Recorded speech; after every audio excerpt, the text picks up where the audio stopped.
Sutra Teratai yang menakjubkan bab 1 pendahuluan Xun Faxiang Sutra Teratai episode 30. Menerima pengajaran agung, mempraktekkan dharma agung dan menapaki jalan agung. Mereka meyakini demikianlah yang didengar, waktunya, tempatnya dan hadirinnya. Semua kondisi terpenuhi untuk mewujudkan ajaran besar. Orang-orang berbakat terus muncul berlipat ganda dalam menggarap kebodian secara mendalam. Generasi seterusnya memperoleh manfaat dan dapat menumbuhkan jiwa kebijaksanaan. Kita semua meyakini demikianlah yang didengar, waktu yang demikian, tempat yang demikian hadirin yang berkumpul. Terdapat sangat banyak benih sebab dan kondisi yang telah kita bahas sebelumnya. Memerlukan 6 faktor penyempurna. Ketika sebuah benih sebab, kondisi dan faktor penyempurna ini berpadu, barulah dapat menyempurnakan ajaran besar. Setiap saat Sang Buddha membabarkan Dharma, keunggulan akan muncul. Satu persatu menjadi sempurna, orang yang dapat memahami, menyerap dan tercerahkan sungguh sangat banyak. Ini juga merupakan yang digarap oleh Sang Buddha dalam kurun waktu yang lama, menggunakan berbagai metode untuk menebarkan benih kebajikan, menggunakan Dharma untuk memberikan pengajaran, agar semua orang dapat menyerapnya, memahaminya di dalam batin, sehingga dapat membangkitkan tekad untuk merealisasi kebodian. Kita sebagai orang yang di belakangnya, setiap dari kita seharusnya menggunakan batin yang penuh syukur, karena orang yang mendengarkan Dharma merupakan orang yang menerima manfaat yang sangat banyak untuk menumbuhkan jiwa kebijaksanaan kita. Jika Dharma tidak meresap ke dalam batin, maka noda batin akan tumbuh. Jika Dharma bisa meresap ke dalam batin, maka noda batin akan lenyap. Tentu saja jiwa kebijaksanaan akan tumbuh. Sebelumnya dari 6 faktor penyempurna, tempat sudah terpenuhi. Tempat pembabaran Dharma adalah di Gunung Gidrakuta di Rajgir. Ini adalah tempat Sang Buddha membabarkan Dharma. Sekarang masih ada 1 faktor penyempurna. Apa itu? Yaitu hadirin. Ada orang membabarkan Dharma, ada tempat dan waktu yang tepat. Namun jika tidak ada orang yang mendengar juga tidak bisa terpenuhi. Jadi harus ada hadirin sebagai faktor penyempurna. 6 hadirin sebagai faktor penyempurna. Orang yang duduk mendengarkan Dharma, mereka memahami isi pikiran dan makna dari ajaran. Kapasitas mereka telah matang, sehingga seharusnya demikianlah dibabarkan. Sebagaimana dikatakan, orang-orang yang berbakat memenuhi tempat itu. Mereka yang menaruh hormat dan keyakinan pada molar kebajikan Buddha tidak akan pernah sendirian. Dalam persamuan akbar dari para murid Buddha dan Bodhisattva, Buddha melihat kalau jalan ini telah ada orang yang dapat dipercayakan. Ini menunjukkan adanya hadirin sebagai faktor penyempurna. Sekarang hadirin sudah terpenuhi, karena sebelum mulai membabarkan Sutra Teratai, para hadirin sudah duduk dalam samadhi, sehingga mereka duduk di sana mendengarkan Dharma. Orang-orang ini sudah mendengarkan Buddha Dharma selama lebih dari 40 tahun, sehingga ketika mereka mendengarkan Dharma, mereka memahami isi pikiran dan makna dari ajaran. Mereka dapat mendengar dan memahami makna dari ajaran yang disampaikan oleh Sang Buddha. Jadi ini adalah memahami isi pikiran. Setiap orang memiliki akar kapasitas besar, baik membahas tentang kekosongan maupun keberadaan. Mereka semua bisa menerimanya, oleh karena itu seharusnya demikian dikatakan. Seharusnya sudah waktunya untuk membabarkan Sutra Teratai. Buddha tahu bahwa saat ini kapasitas telah matang, sudah harus membabarkannya. Apa yang dibabarkan? Dharma menakjubkan, yaitu membuka satu jalan bodhisattva, maka dikatakan orang-orang berbakat memenuhi tempat itu. Mereka yang menaruh hormat dan keyakinan pada moral kebajikan Buddha tidak akan pernah sendirian. Kita juga sering mengatakan orang-orang yang punya moral kebajikan tidak akan pernah sendirian, sebab pasti punya teman-teman yang sejalan. Ada kebajikan dengan sendirinya memiliki pendamping, terutama begitu banyak murid Buddha dan Bodhisattva. Di persamuan agung Puncak Burung Nasar dapat dikatakan bahawa murid-murid Buddha, 4 kelompok murid telah terkumpul. Juga ada para bodhisattva, baik dari dunia ini maupun tempat lain. Semuanya telah berkumpul di sini. Jadi ini merupakan persamuan yang sangat besar. Juga merupakan pertemuan yang sangat istimewa. Dari ini kita dapat tahu bahawa jalan ini telah ada orang yang dapat dipercayakan. Buddha saat itu juga telah berumur. Melihat begitu banyak orang-orang yang hadir, semuanya memiliki akar kapasitas besar. Sehingga hati Buddha sangat tenang. Jalan pencerahan agung dari Dharma menakjubkan sudah diwariskan. Ini adalah hadirin sebagai faktor penyempurna. Selanjutnya akan menjelaskan tentang hadirin. Dalam para hadirin ini dibagi kepada beberapa kategori. Kita mulai akan mengurainya. Kelompok hadirin yang pertama, 1 para Sravaka, 2 para bodhisattva, 3 8 kelompok dewa dan naga. Mulai dengan kelompok Sravaka mendengar ajaran dan memperoleh pencerahan. Ini disebut kelompok Sravaka. Kelompok pertama terbagi atas para biksu, biksuni juga terbagi atas para seksa dan aseksa. Pertama sebagai contoh untuk menunjukkan jumlah, juga termasuk kelompok biksu dan biksuni. Dalam kelompok biksu dan biksuni juga dibagi lagi menjadi para seksa dan aseksa. Kelompok seksa masih memiliki ruang untuk belajar. Masih harus belajar, para aseksa sudah belajar hingga selesai. Sehingga Dharma Buddha begitu luas bagaikan samudra, luas tidak bertepi, belajar tanpa henti. Namun para murid Buddha ada yang telah mencapai kondisi mendengarkan 1, memperoleh ribuan pencerahan. Sangat mengerti dan memahami Dharma, langsung memahami Dharma yang dibabarkan oleh Buddha. Sehingga ini disebut aseksa. Jadi sekarang kita harus mulai dapat membedakan beberapa kelompok hadirin ini. Beserta serombongan biksu agung sejumlah 12.000 orang. Beserta artinya yang sama, 71 yang sama. Kita mulai dengan beserta serombongan biksu agung. Beserta ini artinya yang sama, artinya berpartisi bersama. Yang sama ini ada 7 jenis, ada 7 satu. Satu waktu yang sama, 1 sila yang sama, 1 tempat yang sama, 1 batin yang sama, 1 pandangan yang sama, 1 jalan yang sama, 1 pembebasan yang sama.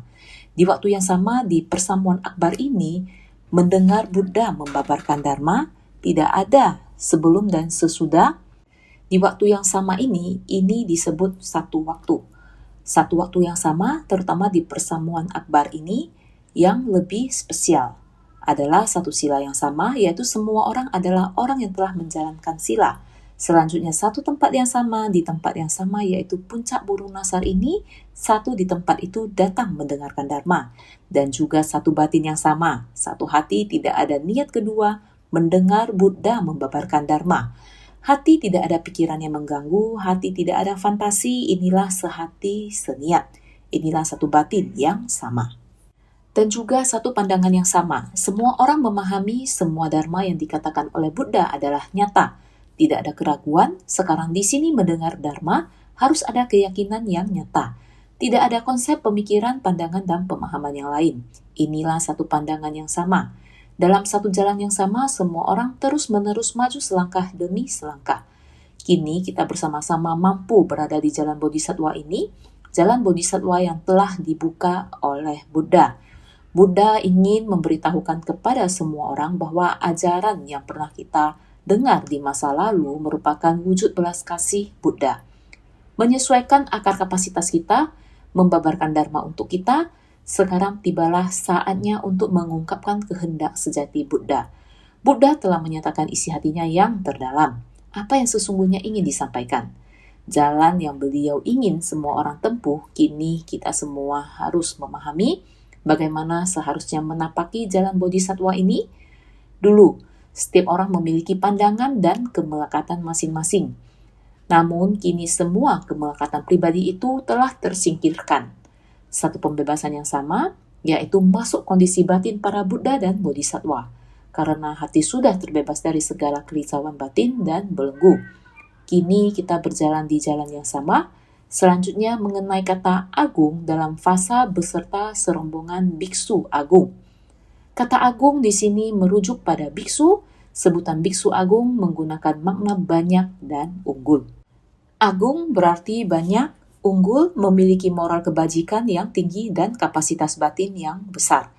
Dimuliakan oleh para raja dewa dan lainnya, serta dihormati oleh seluruh alam manusia, makanya dikatakan besar banyak. Agung artinya meliputi seluruhnya. Maka apakah arti agung pada dirinya? Moral kebajikan yang tinggi, kapasitas batin yang besar. Karena beliau telah mengikuti Sang Buddha begitu lama, moralitas beliau pun perlahan-lahan dibina. Moralitas tiada henti terakumulasi. Ini disebut moral kebajikan yang tinggi.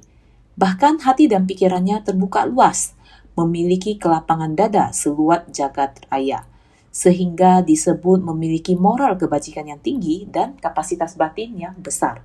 Apa yang disebut dengan kebajikan? Harus melatih diri ke dalam dan mempraktekkan keluar. Barulah disebut kebajikan. Ke dalam kita harus melatih ketulusan, kebenaran, keyakinan, kejujuran. Mempelajari ajaran Buddha harus melenyapkan ilusi, sehingga keyakinan, kejujuran, ketulusan, dan kebenaran ini merupakan kewajiban setiap praktisi. Dengan adanya keyakinan, kejujuran, ketulusan, dan kebenaran, sila samadhi dan kebijaksanaan barulah dapat dibangun. Dapat membangun sila samadhi dan kebijaksanaan, baru kita dapat melenyapkan keserakahan, kemarahan, dan kebodohan. Dengan melenyapkan keserakahan, kemarahan, dan kebodohan, kita dapat melatih keluar welas kasih, sukacita, dan keseimbangan batin. Belas kasih, sukacita, dan keseimbangan batin seperti ini, sila dan kebajikan harus terpenuhi semua. Dalam hal ini harus memiliki kapasitas batin yang besar. Jika dapat mencapai kapasitas batin yang besar dalam melatih diri ke dalam dan mempraktekkan keluar. Ini artinya para raja dewa dan lainnya, dewa yang sangat banyak, raja naga dan 8 kelompok makhluk dan lainnya, seluruhnya menghormati.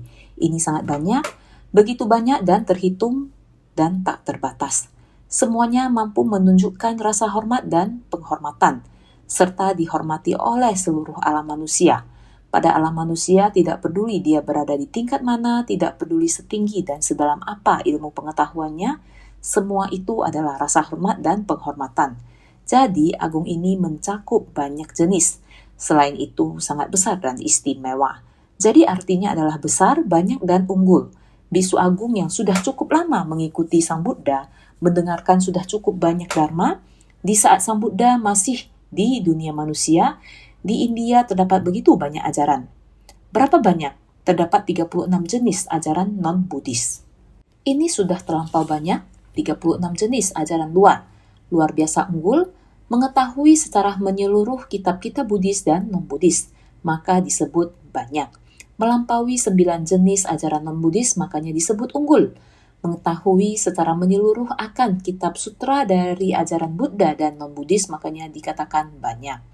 Dikarenakan Sang Buddha membabarkan Dharma, beliau mampu memahami ajaran non-Buddhis.